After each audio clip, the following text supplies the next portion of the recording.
C'est une sorte de check-up de leur vie spirituelle que Samuel Peter Schmidt a fait passer à ses ouailles dans la première partie de son intervention. Des questions pertinentes ou impertinentes qui semblent déranger un peu parfois. Alors, continuons de l'écouter avant, nous aussi, de lui poser quelques questions. Troisième question, pourquoi est-ce que je loue? Ah ben, je loue pour remercier Dieu, frère.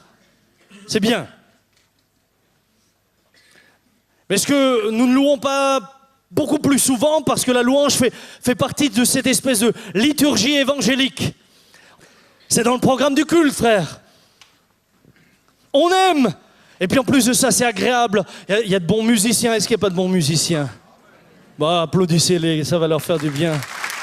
Moi, je les applaudis avec vous. Mais la question revient, pourquoi est-ce que je loue? Permettez-moi pendant un instant de jeter un regard dans le ciel pour voir ce qui se passe quand il y a la louange dans le ciel. Quand il eut pris le livre, Apocalypse 5, versets 8 à 14, les 4 êtres vivants et les 24 vieillards se prosternèrent devant l'agneau, tenant chacun une harpe et des coupes d'or remplies de parfums qui sont les prières des saints. Et ils chantaient un cantique nouveau. Et toutes les créatures qui sont dans le ciel, sur la terre, sous la terre, sur la mer, et tout ce qui s'y trouve, je les entendis qui disaient: à celui qui est assis sur le trône et à l'agneau soit la louange, l'honneur, la gloire et la force au siècle des siècles. Et les 4 êtres vivants disaient Amen. Et les vieillards se prosternèrent et adorèrent. Quelle sainteté! Quelle sainteté se dégage de ce texte! Quel profond respect de l'agneau sur le trône! Quelle présence! Quelle attitude honorant celui qui est adoré! Quelle profondeur dans la dévotion! Quelle profondeur dans l'adoration! Quel sérieux! C'est pas une foule qui chante les mains dans les poches. Samuel Peter Schmidt, bonjour, merci d'être avec nous encore pour répondre à quelques questions. Alors tout de suite, vous parlez de la liturgie évangélique, avec un petit brin d'ironie, me semble-t-il. C'est quoi la liturgie évangélique?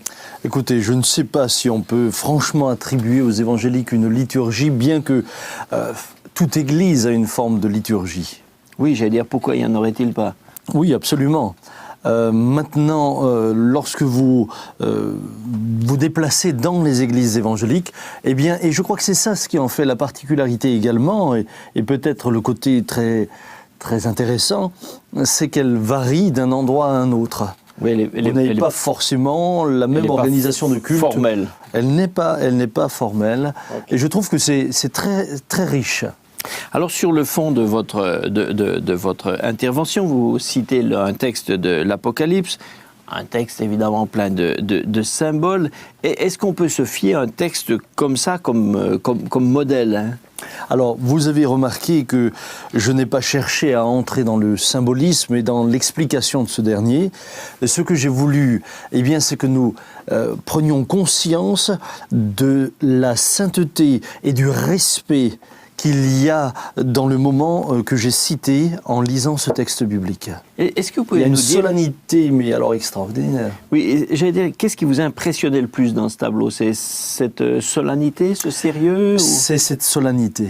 Cette solennité, cette profonde adoration. On ressent là, mais une profondeur dans l'adoration qui va vers Dieu. Dans ce texte, Dieu est Dieu. Et l'homme le reconnaît et l'adore. Oui, on sent que vous auriez aimé être dans le tableau, quoi.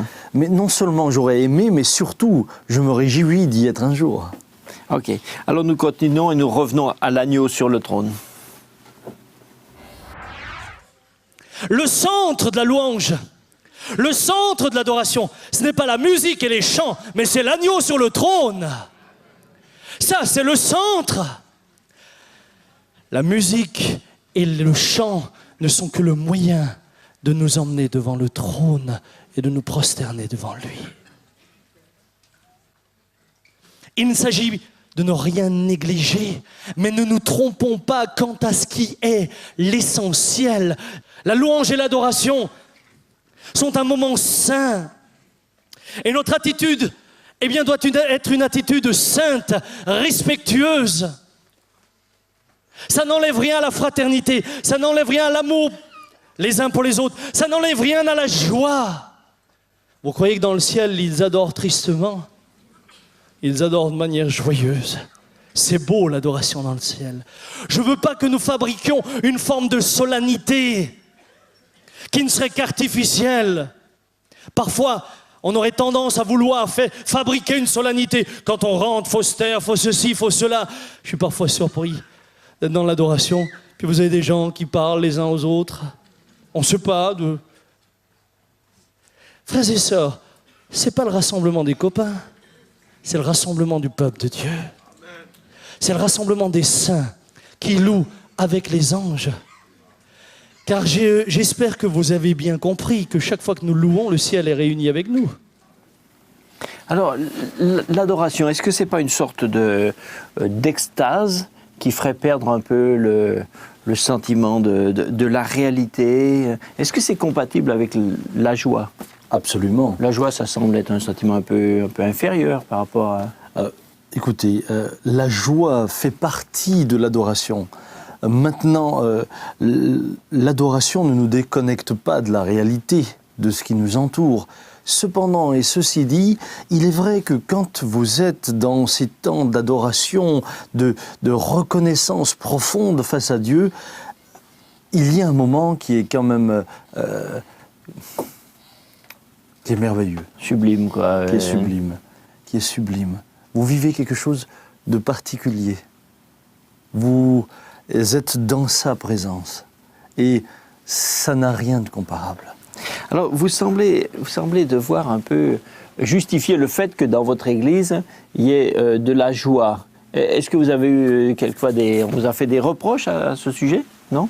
Non, je n'avais pas le sentiment que... Ça donne l'impression que vous essayez de dire non, mais c'est normal, c'est légitime. Non, ce que je veux dire par là, c'est que trop souvent, on a comment dirais-je, confondu la solennité avec l'austérité. Ah on oui, a confondu, par rapport à ça. Okay. On a confondu cette adoration qui est sainte avec de l'austérité, où là on plonge dans une forme de tristesse, où les choses doivent être graves. Eh bien moi j'aimerais dire aujourd'hui que l'on peut adorer en étant joyeux, heureux, sans forme d'ascétisme, sans que ce soit un moment... c'est tout en étant grave, dans le sens où... Parce que Dieu est là. C'est grave, mais Dieu se réjouit lorsque son peuple se réjouit. Alors je vous cite aussi rapidement, chaque fois que nous louons, le ciel est réuni avec nous. Comme ça, juste oui ou non. Vous croyez que les anges, quand vous chantez, s'adaptent et chantent avec vous les mêmes cantiques dans le ciel? Alors je crois que quand l'Église adore, le ciel s'unit à nous. Un dimanche matin, et ça je l'ai appris 2 ans plus tard, une dame qui venait de Suisse, qui nous visitait, me dit... Vous savez, je n'oublierai jamais ce temps d'adoration que j'ai vécu dans l'église. Et je lui dis, c'est beau. Elle me dit, non, mais c'est pas ça ce que je veux dire. Ce que je voulais vous dire, c'est que pendant ce temps d'adoration, j'étais là pour la première fois, j'avais les mains levées et j'adorais de tout mon cœur. Quand tout d'un coup, quelqu'un a passé à côté de moi et m'a touché. J'ai gardé mes yeux fermés en me disant que quelqu'un s'était déplacé et puis au passage m'avait touché. Et puis j'ai été retouché une 2e fois. Et j'ai ouvert mes yeux. Et elle me dit, pasteur, j'en ai encore des frissons aujourd'hui. Et elle s'est mise à pleurer lorsqu'elle me raconte. Au moment où j'ouvre les yeux, je voyais des anges qui montaient et descendaient l'allée à côté de moi pendant que nous étions dans l'adoration. C'est très beau. Dans la sélection suivante, c'est la sévérité de Dieu qui pose une question. Attention au feu étranger. Nadab et Abihu, les fils d'Aaron, avaient une attitude qui déplaisait à l'Éternel. Il est dit, les fils d'Aaron, Nadab et Abihu, prirent chacun un brasier, y mirent du feu et posèrent du parfum. ils apportèrent devant l'Éternel du feu étranger, ce qu'il ne leur avait point ordonné. Alors le feu sortit de devant l'Éternel et les consuma. Ils moururent devant l'Éternel. Moïse dit à Aaron, c'est ce que l'Éternel a déclaré lorsqu'il a dit, « Je serai sanctifié par ceux qui s'approchent de moi. » Je serai sanctifié par ceux qui s'approchent de moi. Leur attitude rendra mon nom saint. Leur comportement rendra mon nom saint. La profondeur de leur adoration, le sérieux, la conscience de ma présence rendra mon nom saint. J'ai peur parfois qu'avec notre légèreté, nous amenions des feux étrangers sur l'autel de l'Éternel. Vous êtes-vous préparés à venir ce matin dans ce temps de louange? Avez-vous pris du temps sur la route pour préparer vos cœurs? Avez-vous pris le temps, par exemple, de vous lever une demi-heure plus tôt pour vous mettre devant Dieu et lui dire « Je prépare déjà mon cœur à ta rencontre ». Ah non, c'est pas possible. C'est pas possible parce que le film a duré jusqu'à minuit et demi hier soir. Vous étiez fatigué. Aïe, aïe, aïe, ça c'est embêtant. En quoi cette faute du feu étranger, pourquoi était-elle aussi inadmissible? Tout d'abord parce que, eh bien, Dieu ne peut recevoir pour son service et dans son service autre chose que quelque chose qui était sanctifié. Et lorsque je dis cela dans le cadre de la louange, je pense surtout à tout ce que nous pourrions fabriquer par nous-mêmes pour adorer Dieu. Vous avez des temps... vous devancez ma question. Concrètement, comment aujourd'hui quelqu'un peut apporter du feu étranger? Concrètement. Eh bien, simplement en essayant de faire par sa propre chair, par sa propre force ou par ses propres moyens ce que seul Dieu lui autorise à faire. Et quelle sera aujourd'hui la réaction de Dieu dans ce cas? Parce que là, on a vu que Nadab et Abihu ont été pulvérisés, ils ont été brûlés vifs. Aujourd'hui, comment ça se passe? Alors écoutez, permettez-moi de faire un parallèle avec la Sainte Seine. L'apôtre Paul dit par exemple que parce que certains l'ont pris au mépris de ce que la scène représente et avec désinvolture, il dira c'est pourquoi certains parmi vous sont malades et que d'autres sont morts. Alors, il y a bien sûr, on peut donner une référence spirituelle, ils sont malades spirituellement, et puis certains, et c'est dramatique, c'est ce qu'il y a certainement de plus grave qui puisse arriver, ils sont morts spirituellement, mais je crois aussi qu'il y a des conséquences très pratiques. C'est-à-dire que vous avez des gens qui, eh bien, tombent malades, et ce qu'ils sont en train de vivre et ce qu'ils sont en train de souffrir n'est que le résultat de ce que Dieu permet afin qu'ils reviennent à de meilleurs sentiments. On continue. Dans mon expérience personnelle, le témoignage est quelque chose d'important, de profond. J'ai parfois passé des heures à genoux pour prier pour les perdus, prier pour ceux qui ne connaissent pas Jésus. J'ai ressenti dans mes entrailles ce que pouvait signifier le départ d'une âme dans l'éternité pour l'enfer. Je l'ai vécu, c'est quelque chose que j'ai vécu, c'est quelque chose que j'ai ressenti. Et je peux vous dire que passer des heures à prier pour mes voisins n'était pas difficile, mais je me suis rendu compte qu'avec le temps qui passe, et les habitudes qui s'installent, eh bien j'étais devenu moi aussi un témoin qui parlait machinalement. Mais il n'y avait plus de compassion dans mon cœur pour ceux à qui je parlais. Je ne le faisais plus parce que je les aimais. Je les faisais parce que, eh bien, il faut témoigner. Je ne sentais plus la détresse qui pourrait être la leur s'ils devaient partir dans l'éternité comme ils sont. Je ne me souvenais plus de l'amour qui avait motivé Jésus à venir mourir pour nous perdus, afin de nous sauver. Ah, j'étais peut-être comme certains le sont, plutôt là à avoir des batailles d'arguments. Puis j'étais content quand j'avais gagné la bataille, et je me disais en partant, ben Seigneur, celui-là, je lui ai dit, hein. Ouais, mais rien n'a changé pour lui. Je suis parti fier parce que j'ai réussi à le mettre devant le pied du mur. Ça sert à quoi? Ça sert à quoi?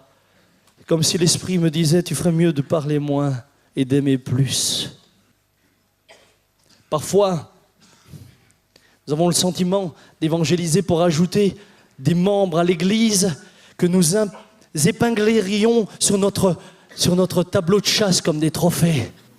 Mais ressentir le poids d'une âme qui part vers la perdition, est-ce que ça peut pas être un peu subjectif comme expérience? Bien, écoutez, j'ai vécu cela et je bénis Dieu de l'avoir vécu. Parce que j'ai vécu cela comme un déchirement, comme un père peut perdre son enfant.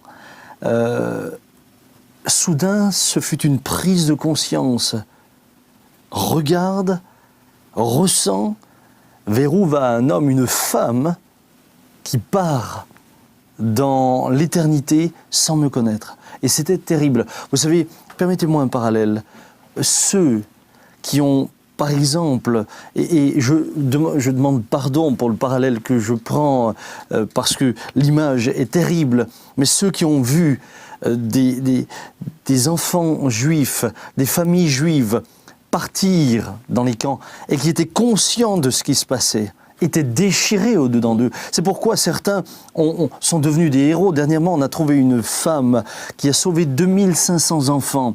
Au prix de sa vie, au péril de sa vie, pardon, on lui a brisé les os, elle n'a rien dit. Pourquoi? Parce que la douleur qu'elle éprouvait par rapport au destin de ses enfants, sa souffrance était telle qu'elle était prête, elle, à perdre sa vie pour que ses enfants vivent.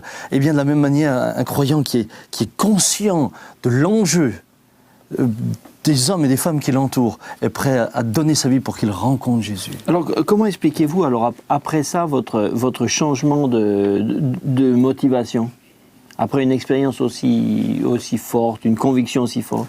Eh bien, pouvez-vous préciser la question? Je veux dire, par rapport au fait que vous dites qu'après un moment, vous êtes aperçu que ça devenait, le témoignage devenait machinal, etc. Oui, eh bien, malheureusement, je fais mon mea culpa, voyez-vous, on oublie. L'être humain est un être qui oublie. Pour revenir au parallèle que je faisais tout à l'heure, qui me touche lorsque je vois ce que le peuple juif a vécu dans les camps et ailleurs, eh bien aujourd'hui, on a déjà des négationnistes, on a déjà des hommes, des femmes qui veulent laisser croire que ces choses n'ont pas existé, parce que on l'efface de notre mémoire. Et parfois vous perdez la conscience de ce que vous êtes en train de faire, et à ce moment-là, alors vous devenez mécanique et vous faites les choses machinalement. Dans la sélection suivante, vous continuez un petit peu dans la confession. Et j'aimerais ce matin dire quelque chose à tous ceux qui nous aident à diffuser l'évangile dans ce lieu. Je m'adresse aux techniciens. Chers frères, chères sœurs, où que tu sois, que tu reproduises des DVD, des CD, que tu fasses des cassettes, que tu sois en train de filmer, que vous soyez là au poste internet. Pourquoi faites-vous ce que vous faites? Si vous le faites juste pour rendre service, vous risquez de tomber dans le piège où tout d'un coup, ce que vous faites est plus important que l'objectif pour lequel vous le faites. Je vais vous faire une deuxième confession ce matin. Vous savez que j'aime être vrai avec vous. Mais je me suis surpris parfois à attendre de la part de mes frères combien de personnes étaient sur Internet. Et ce qui m'intéressait le plus, c'était le chiffre. Je le confesse devant Dieu et je lui ai déjà demandé pardon. Tout d'un coup, je me suis rendu compte, mais Sam, pourquoi tu fais ce que tu fais? Quel est l'objectif? Qu'est-ce qui te motive? Je me suis rendu compte tout d'un coup que le chiffre était devenu important. Alors que Jésus s'arrêtait pour une Samaritaine. Je me suis rendu compte que soudain, derrière chaque écran, chers amis, je sais qu'il y a un homme, une femme, des enfants, des vieilles personnes précieuses pour qui Jésus est mort. Mais pourquoi faites-vous cette confession? Vous n'êtes pas obligé. Non, bien sûr que je ne suis pas obligé, mais vous savez, je crains tellement de donner l'image d'un serviteur de Dieu lisse, à qui tout réussit et qui est parfait dans ce qu'il fait. Et au risque d'engendrer chez ceux qui m'écoutent un sentiment de culpabilité en disant on n'y arrivera jamais, je préfère leur dire mais moi j'ai les mêmes combats que vous. Vous avez des défauts aussi? Bien écoutez, interrogez ma femme si vous faites une émission avec elle. Je pense qu'une émission ne suffirait pas. Ok. Alors est-ce que Dieu est fâché si vous faites comme là, disons un dénombrement quoi? Dieu est fâché? Bien, écoutez, quelle est la perte pour lui? Je crois que le problème n'est pas le dénombrement. Le problème, c'est l'esprit du dénombrement. Pourquoi est-ce que Dieu, par exemple, a-t-il sanctionné David lorsqu'il a fait son dénombrement? Parce que le dénombrement a fait basculer David dans la confiance qu'il faisait plus en ses forces, en ses troupes, qu'en Dieu lui-même. Et vous savez, les dénombrements peuvent parfois flatter votre orgueil. Les dénombrements peuvent parfois simplement changer votre attitude, dans ce sens-là que vous vous appuyez plus sur les chiffres que sur Dieu lui-même. Et nous arrivons déjà à la dernière sélection. Pourquoi est-ce que je viens à l'église? C'est une bonne question, non? L'habitude de venir dans un lieu peut nous rendre imperméables au lieu où nous sommes. L'habitude peut même nous emmener à avoir un comportement qui n'est plus digne du comportement que l'on doit avoir dans sa maison. Je ne vous dis pas que ces murs sont saints. Je ne vous dis pas que la moquette est sainte. Je vous dis que celui qui est au milieu de nous est saint. Venons-nous à l'église parce que c'est dimanche matin, je suis chrétien. Alors c'est pas bien si je reste à la maison. Ou venons-nous parce que nous avons rendez-vous avec le roi des rois, le Dieu très saint et son peuple. Chacun de nous, individuellement, a rendez-vous avec l'Éternel dans ce lieu lorsqu'il y pénètre. À partir de ce moment-là, le centre, c'est l'agneau sur le trône. Vous dites venons-nous à l'église parce que c'est dimanche matin. Est-ce que le dimanche, c'est le jour obligatoire du culte? Alors écoutez, je ne vais pas parler de jour obligatoire, mais il semble clairement que l'église primitive se rassemblait le premier jour de la semaine. Et contrairement à ce que beaucoup de gens pensent, le premier jour de la semaine, ce n'est pas le lundi, mais c'est le dimanche en Israël, puisque c'est le samedi qui est le Shabbat. Et vous avez dit aussi, chacun de nous, individuellement, a rendez-vous avec l'Éternel dans ce lieu lorsqu'il y pénètre. Mais il pourrait aussi avoir rendez-vous avec Dieu chez lui? Alors, je crois que j'ai un rendez-vous journalier, puisque Jésus me fixe ce rendez-vous. Mais il est clair dans l'Écriture que Jésus est venu bâtir son Église. Il est clair aussi que la communion des croyants est importante. Il y a ce temps de communion où je suis avec tout le monde. Cependant, tout en étant avec l'ensemble du peuple au moment où j'adore, je suis individuellement en relation avec lui. Et c'est pourquoi je voudrais dire également la chose suivante. Même si nous faisons des émissions de télévision ou des émissions sur le net, dans la mesure du possible, si les personnes ne sont pas malades, bien sûr, aussi pour des raisons géographiques ou X autres raisons, ils ne peuvent pas se déplacer parce qu'il n'y a pas de lieu de culte. Si vous avez un lieu de culte, vous ne pouvez pas vous contenter d'une émission à la TV alors qu'il y a une église vivante, possible. Je parle bien d'église vivante dans laquelle vous recevez ce dont vous avez besoin, qui n'attend qu'à vous recevoir et de laquelle vous devriez faire partie. Eh bien, Samuel Peter Schmitt, merci d'avoir répondu à nos questions. Merci à tous nos chers téléspectateurs d'être fidèles avec nous chaque semaine. Vous allez encore vous faire plaisir la semaine prochaine. Vous verrez un très bon dossier. Je ne vous en dis pas plus. À bientôt donc. Vous allez retrouver nos coordonnées sur l'écran. Elles s'affichent tout de suite. Contactez-nous. Ça nous fait plaisir. À bientôt.